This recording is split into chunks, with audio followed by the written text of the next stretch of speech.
Hello guys, আমি আছি এখন কাঠমান্ডুতে, কাঠমান্ডু থামেলে। এখানে আমি বাঙালি রেস্টুরেন্ট ইয়াসিন রেস্তোরাঁতে আছি। আমাদের এখন রমাদানে, আমি তো মুসলিম, তো আমি এখন কাঠমান্ডুতে অনেক খোঁজাখুঁজির পর বাংলা রেস্তোরাঁ পেয়েছি, যেখানে ইফতারের সুব্যবস্থা আছে। এখানে যাওয়ার পরে আমি এখানকার মালিকের সাথে কথা বললাম যে আপনাদের ইফতারে কী কী আছে। তারা শুধু বাঙালি খাবার বিক্রি করে, বাঙালি খাবার ছাড়া অন্য কোনো কিছু বিক্রি করে না। আর আপনার রোজার ভিতরে তারা শুধু ইফতারি বিক্রি করে, ইফতারি ছাড়া অন্য কোনো আইটেম তারা বিক্রি করে না। অন্য কোনো কিছু নেই, ইফতারি, সেহেরি আর বাঙালি ভাত, মাছ, দেশি মুরগা, এগুলা সব আছে এই জায়গায়। তাদের ব্যবহার খুবই ভালো, পরিবেশও খুবই মনোমুগ্ধকর। আমি থামেলে ওই রেস্টুরেন্টেই আপনার খাওয়া দাওয়া ইফতারি করেছি। আমি ইফতারি কিছুক্ষণ আগে গিয়েছিলাম, তো ওই জায়গায় ইফতারি প্রস্তুতি চলছিল। তো আমি তার সাথে কথা বললাম। আমি আবার আগের দিন রাত্রেবেলা থামেলে আসার পরে রাত্রে সেহরি খাওয়ার জন্য হোটেল খুঁজছিলাম। তখন আমি কোথাও খাবারের জন্য হোটেল পাইনি, তখন 1টা বাজে। আমি তাও তার কাছে জিজ্ঞাসা করলাম যে আপনারা কি সারা রাত খোলা রাখেন নাকি না, কারণ আমার রমজান মাস, রোজা রাখতে হয়, তো সেহরি তো খেতে হইব। তো যেহেতু সেহরি খেতে হবে, তো আমরা একটা ব্যবস্থা, ব্যাকআপ প্ল্যান থাকা ভালো, তার জন্য তাকে জিজ্ঞাসা করে নিলাম। এখন আমি আছি রেস্টুরেন্টের ভিতরে, দোতলায় উঠে গেলাম। আমি তারপরে ওই জায়গার স্টাফদের সাথে কথা বললাম যে কি কি আছে। সে আমাকে জানালো যে পেঁয়াজু, বেগুনি, আলুর চপ, ছোলা, মুড়ি, আপেল, আম, তরমুজ, পেঁপে, এগুলোই আছে। আর ইফতারি আইটেম ছাড়া অন্য কোনো কিছু নাই। আর ইফতারের পরে তারা ভাত বিক্রি করে, ভাত আছে। এছাড়া রেস্টুরেন্টে অন্য কোনো কিছু নেই। তারপরও তাকে আমি জিজ্ঞেস করে বললাম যে আপনাদের মেনু কার্ড আছে না, তা আমাকে আপনাদের মেনু কার্ডটা দেন। সে জিজ্ঞেস করার পরে সে আমাকে তাদের মেনু কার্ডটা দিল। মেনু কার্ডটা দেখার পরে আমি তাদের মেনু কার্ডটা দেখলাম। আর পুরা নেপালে আপনার সব কিছুর দাম, খাবারের দাম, সব এভরিথিং, সব কিছুর কস্টিং খরচ বেশি। যাতায়াত ভাড়া, খাবারের দাম, হোটেল ভাড়া, এভরিথিং কস্টিং বেশি। আপনার আমি মেনু কার্ডটা নিলাম, তারপর দেখলাম খাবারের দাম তাও অনেক বেশি। আমরা ইফতারি আইটেম দেখলাম। আপনার আমাদের ইফতারি যে থালা বললো, সেই থালা কাঠমান্ডুতে নেপালি রুপি 500 রুপি নেপালি, মানে নেপালি 500 টাকা আপনার ইফতারি থালা। তো অনেক টাকা, আপনার অল্প কিছু দিবে সামান্য খাবার, তার জন্য অনেক টাকা চার্জ করতেছে তারা। তারপর ভ্যাট আছে। তারপর আমি নেপালে 4-5 দিন যাবৎ ইফতারি করতে পারিনি। এখন আমি ইফতারি থালাই অর্ডার দিলাম যে আমাকে একটা ইফতারি থালা দিন।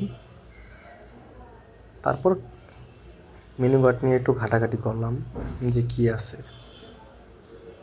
কী আছে, দাম দেখলাম।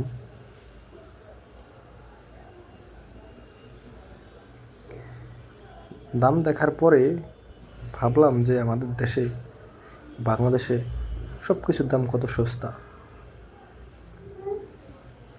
আমি বিশ্লেষণ করলাম যে কিন্তু আপনার অন্য অন্য রেস্টুরেন্ট থেকে নেপালে এই বাঙালি ইয়াসিন রেস্তোরাঁয় দাম কম।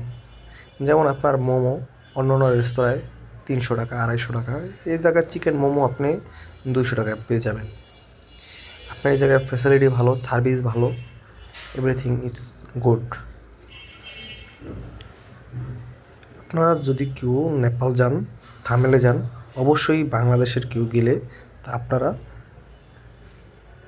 ইয়াসিন রেস্তোরাঁয় যেয়ে ঘুরে আসবেন, আপনাদেরকে ভালো লাগবে। আমি ওই জায়গায় অনেকক্ষণ আড্ডা দিয়েছি, অনেক সময় দিয়েছি, ভিডিও করেছি। আর উপরের পরিবেশটা খুবই ভালো, খুবই ভালো, ঠান্ডা পরিবেশ, নীরব। আপনার থামেল কিন্তু ঠান্ডা পরিবেশ না, থামেলে ক্লাব পাব সব চারদিকে গান বাজনা আপনার।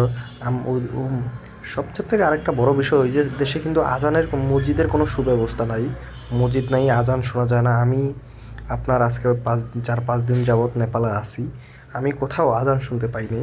তো ওই কারণে আমার ইফতার করতে টাইম দেখে আমি ইফতার করেছি।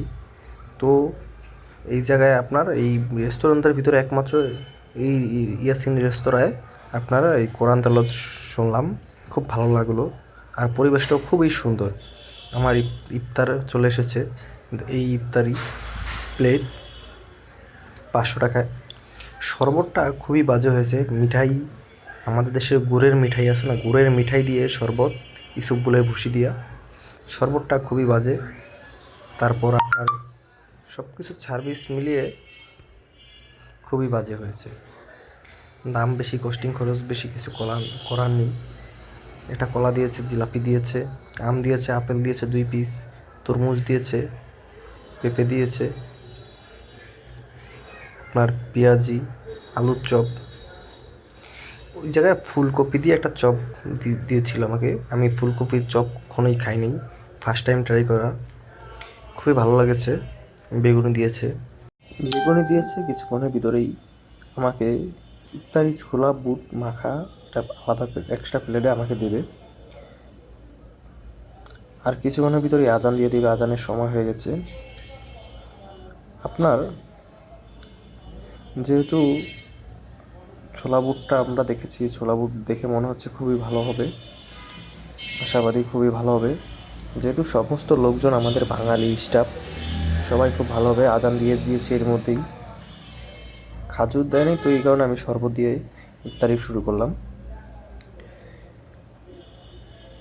আস্তে আস্তে আমি সমস্ত খাবারের আইটেমগুলো ট্রাই করব আর আপনাদের কাছে সাথে শেয়ার করার চেষ্টা করব। যারা নেপালে যেতে চান রোজার ভিতরে, আপনারা কোথায় ইফতার করবেন, কীভাবে ইফতার করবেন, কত টাকা খরচ হতে পারে, আপনারা এই ভিডিও দেখলে আপনারা তা বুঝতে পারবেন, আবার জানতে পারবেন। পেঁয়াজুটা খেলাম, পেঁয়াজুটাও ভালো লাগলো, পেঁয়াজুটা ভালো ছিল। তারপর সব কিছু আস্তে আস্তে খাওয়ার ট্রাই করব। এবং এই জায়গার স্টাফগুলো সবাই খুব ভালো ছিল, সবার ব্যবহার ভালো, কারণ সবাই বাংলাদেশের বিভিন্ন জেলার, তো তারা দেশের লোকজন পেলে খুবই ভালো ব্যবহার করে। আমরাও যা খুব ভালোভাবে তাদের সাথে কথাবার্তা বলতে পারি, সবার সাথে মিশতে পারি, কোথায় ঘুরছি কী সব কিছু ডিটেলস জানতে পারি। কোনো কিছু জানা থাকলে তাদের কাছে আমরা জিজ্ঞেস করতে পারি। এই কারণে আমাদের তাদের সাথে কথা বলে ভালো লাগে, তারাও আমাদের সাথে কথা বলে মজা পায়। অনেক দিন পর দেশের লোকজন পেলে তারাও খুব খুশি হয়। তাদের রেস্টুরেন্টে আপনি লং টাইম সময় আড্ডা দিতে পারবেন, কথা বলতে পারবেন, আপনাদের সর্বোচ্চ ফ্যাসিলিটি এবং সুবিধা তারা দিবে। তাদের আবার আবাসিক হোটেল আছে। আঙ্গুর ফলটা খুবই ভালো ছিল, আমি কিছুদিন আগেও আঙ্গুর ফলটা আমি কিনেছিলাম। ওখানে আঙ্গুর ফলের দাম খুবই কম, তো খুব মিষ্টি ছিল। আমাদের দেশে আঙ্গুর এত মিষ্টি হয় না, সচরাচর এত মিষ্টি পাওয়া যায় না, টক হয়, অধিকাংশই টক পাওয়া যায়, কেন আমাদের দেশীয় ফলে চাষ করে, বাইরে থেকে খুব কম আনা হয়, এই কারণে টকটা বেশি হয়। কিন্তু তরমুজটা ভালো ছিল না, তরমুজটা দেখেই মনে হচ্ছে সাদা, তরমুজটা মিষ্টি হবে না, তো তরমুজটা ভালো ছিল না। আমটা ভালো ছিল, বাকি সব ফল ভালো ছিল। মুড়ি মাখাটাও খুব ভালো হয়েছে। তো আস্তে আস্তে আমি ইফতারের খাওয়া দাওয়া শেষ, সব আইটেম মোটামুটি শেষের দিকে। তো আপনারা ভালো থাকবেন। যদি কেউ নেপাল যেতে চান, নেপালে থামেলে যেতে চান রোজার ভিতরে, অবশ্যই আপনারা যারা মুসলমান আছেন তারা ইফতারের জন্য ইয়াসিন রেস্তোরাঁয় যাবেন। ওই জায়গায় খুব ভালো ফ্যাসিলিটি এবং সুবিধা পাবেন। যদি থামেলে কেউ হোটেলে থাকেন তাহলে আপনার সেহরি খাওয়ার জন্য, রোজার মাসে সেহরি খাওয়ার জন্য ইয়াসিন রেস্তোরাঁ 24 ঘন্টা খোলা পাবেন, আপনারা ওই জায়গায় যেয়ে সেহরি করতে পারবেন। সবাই ভালো থাকবেন, আল্লাহ হাফেজ। শেয়ার করবেন বেশি বেশি, কমেন্ট করবেন, লাইক করবেন, আপনাদের মতামত জানাবেন। কোনো কিছু জানার ইচ্ছা থাকলে আপনারা কমেন্ট করে জানাবেন, তাহলে আমি সেটা নিয়ে আরেকটা ভিডিও বানিয়ে আপনাদেরকে সাহায্য করব জানার জন্য। সবাই ভালো থাকবেন, আল্লাহ হাফেজ। সবাই আমার ইউটিউব চ্যানেলটা সাবস্ক্রাইব করে দিবেন, কারণ আমি নতুন ভিডিও শুরু করেছি, ব্লগিং শুরু করেছি। তো সবাই আমার পাশে থাকবেন, বেশি বেশি করে শেয়ার করবেন, সাবস্ক্রাইব করবেন, লাইক কমেন্ট করবেন। ধন্যবাদ সবাইকে।